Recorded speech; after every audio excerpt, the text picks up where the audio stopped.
Hello and welcome to Life.EV, the podcast where we delve into exploring values in the fast paced world of entrepreneurship.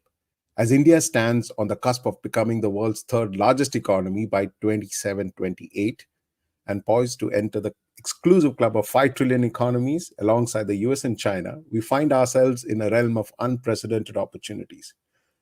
And this is especially true for entrepreneurs.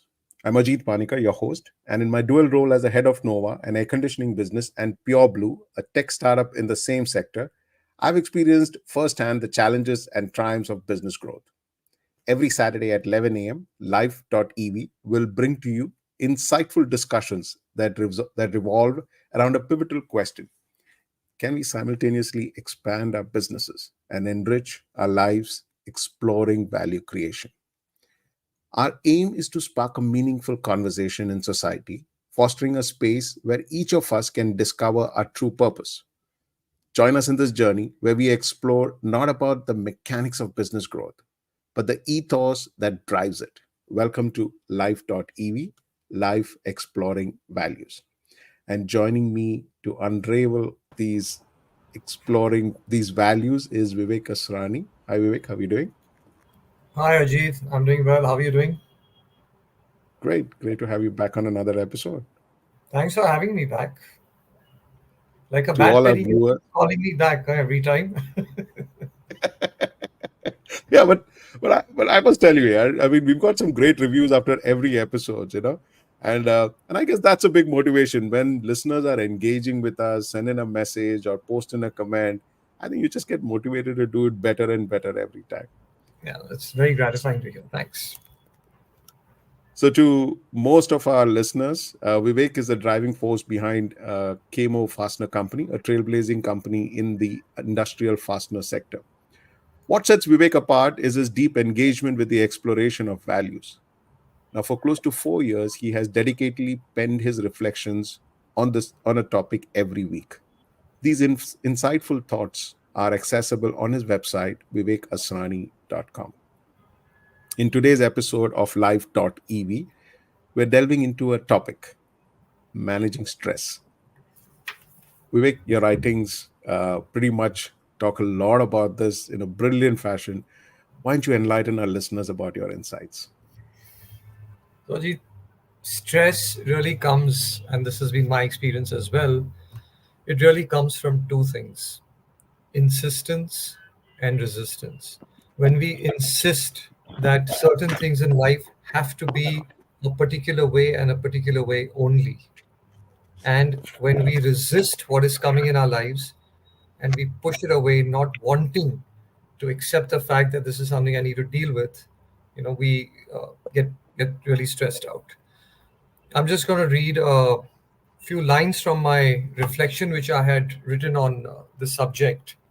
And while I was reading it again, it kind of reminded me of what I also need to always be mindful of. That our deep-seated desire for predictability makes us emotionally fragile.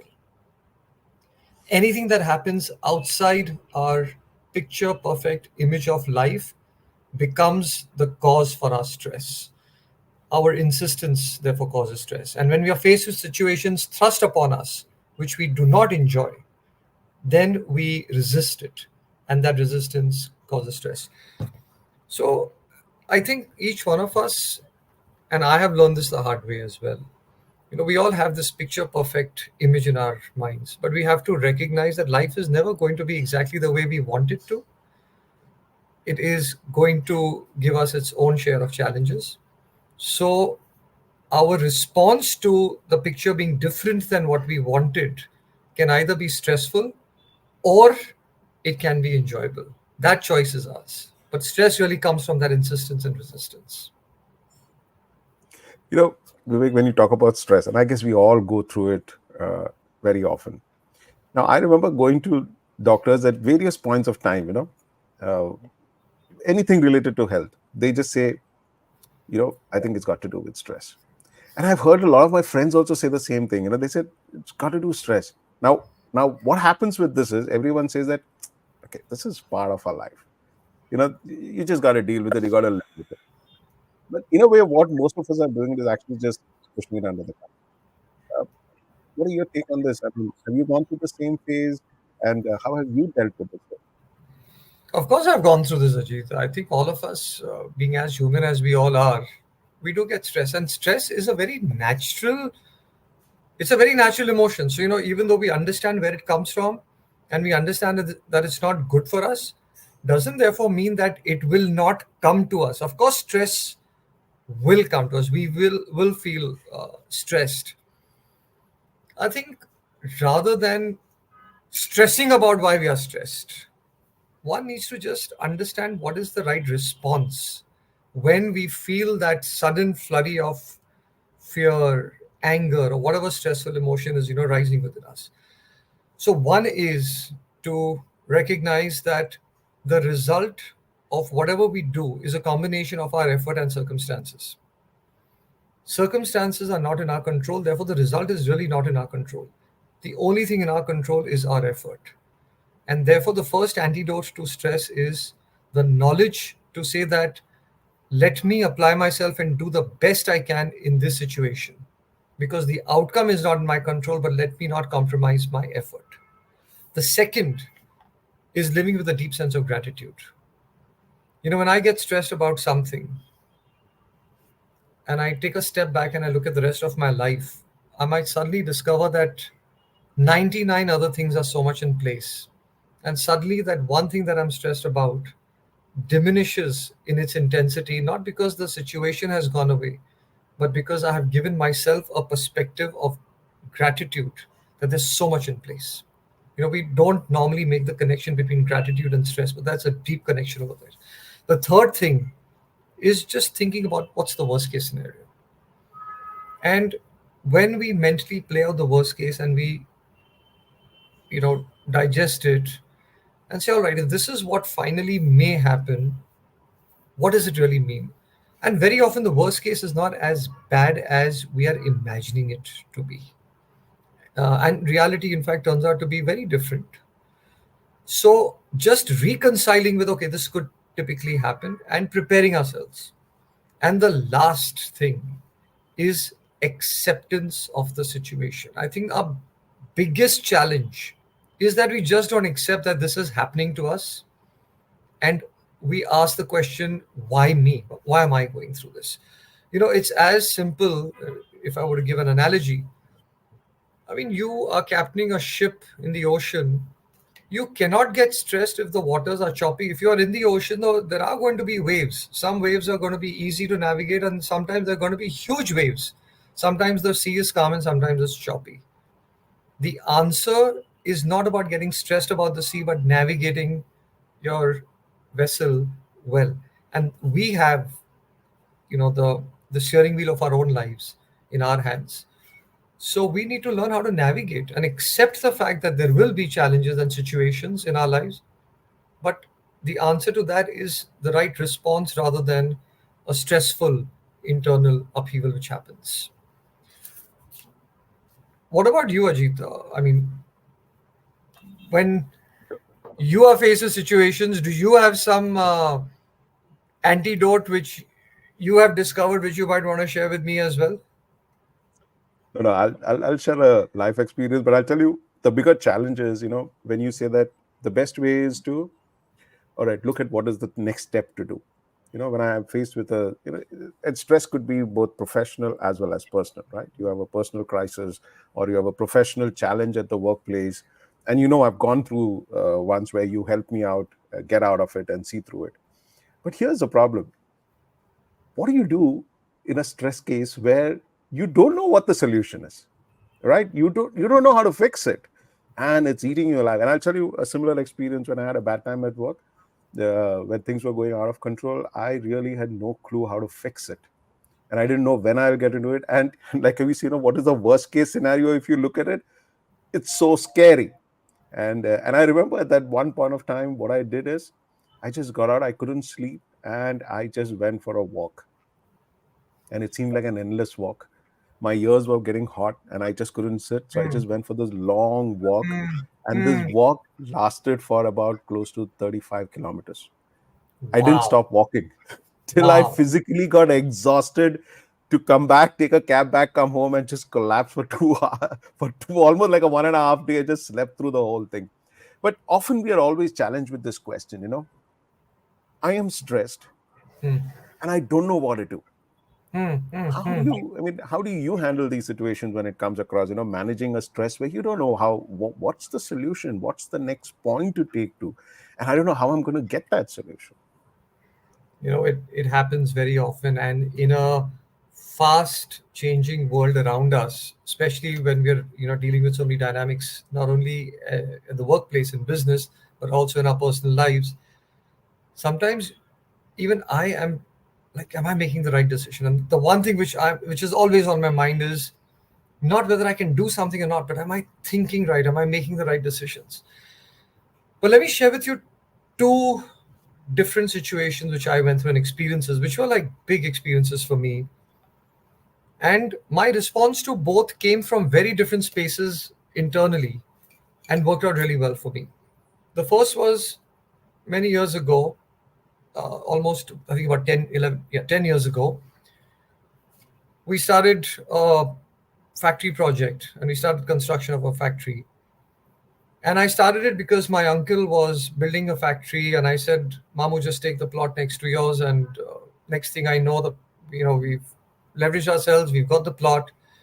I didn't have any plans, no budget, but I was just going with a strong intuition.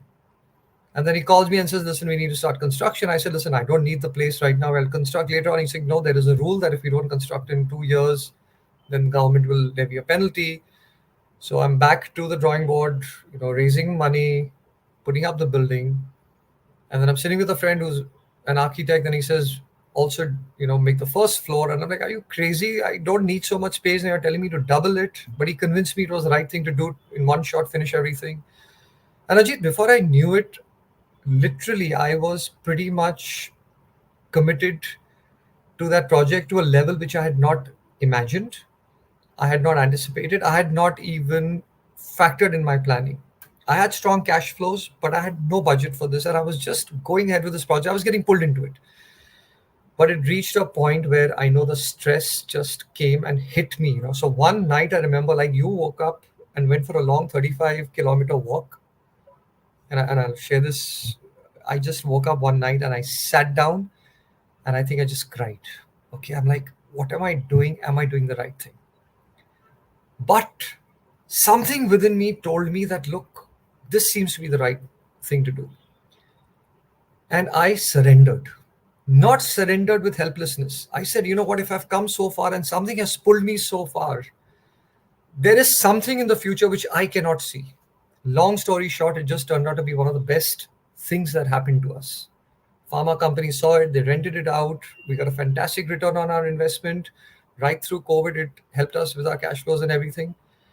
I can take no credit for having done that project other than just listening to my guidance and just surrendering to saying that, listen, if there is a plan, it'll emerge. And that's how I dealt with my stress over there. And another situation, we got hit with a huge GST liability because of a technicality in government portals. And when I read the notice and I read the demand, I was like stressed for sure. And then I said, hang on. If there is a problem, I'm not the right guy to solve it, but let me find the best solution provider. And magically, we found one of the best consultants in Bombay. We worked with them, and we were able to mitigate the risk and the challenge over there. So, in one case, I completely surrendered and said, if there is a plan, it'll emerge.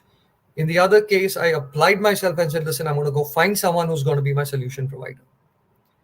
So, the one thing that I have learned in both these examples and experiences, Ajit, is that whatever comes our way is not in our control, but our response is in our control. So, if you ask me to just sum it up from my side, managing stress is nothing but just managing our response to what happens to us and then dealing with whatever comes our way. Well, Vivek, people like me are very fortunate that we've got family, friends when we have this whole the situation where you don't know what to do, and it's just you're not able to think straight. And I've reached out. I've reached out to you, to a lot of other my friends. How much importance do you give, and what is your thoughts on, that if you don't know what to do, it's okay to reach out to someone else and build a network and build a community where you can always reach out and take an opinion. What are your thoughts on that? You couldn't have said it better, Ajit. There is, in my opinion, and in my, forget opinion, in my experience, my entire life is built and run around reaching out to people. It's not that I have all the answers. And I'm constantly, talking to people, asking them what their advice is and how they look at the situation that I'm going through. I think when we reach out, we're doing a few things. One is we're acknowledging the fact that we may not have all the answers. Second is we are putting our ego below the solution. The moment we become egoistic to say, no, I can't be asking somebody what to do, or I know all the answers. I mean, that's the starting point of our downfall, right? Third is when we open up about our vulnerabilities and discuss it with somebody, it triggers something in them for them to share something with us. So the kind of relationship then we build with people reaches a level of and a depth of trust and comfort which is unimaginable. I know that you and I have discussed so much about what was going on at your end, some of the things that were going on at my end, right? I mean, of course, we're family, but it just built a special bond between the two of us, didn't it? Through those years when we were navigating. Today, you and I look back and we actually laugh at many of the things that we went through, even though it was very stressful at that time. That's true. Yeah, I guess so. And building that whole community. And often I've come across entrepreneurs, who feels, among my friends also, who feels, I should not be talking about it. Am I revealing too much about myself? Am I revealing, is it okay to talk about my vulnerabilities? Is that okay in business? And I feel they're missing out on a huge opportunity and building, and that's where I've been very fortunate. I've built these small communities around me where you can always bounce off things that you don't know, or even if you know it, um, don't you think we should validate it? Yeah. No, absolutely. And I'll just say two things to this, Ajit. One is, even for small businesses, build an advisory board.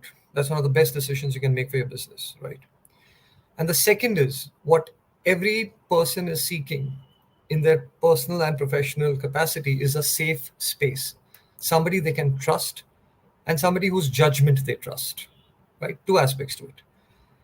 If nothing else, can you become somebody else's safe space where someone can Yeah. reach out to you and talk about their challenges and stressful situation? I think even if that much we can do as individuals in our personal and professional space, we would have achieved, or we would have done our bit, you know, and made our own lives a little more meaningful. Amazing. Yeah, that was thought provoking. Well, that's the time we have for today's episode.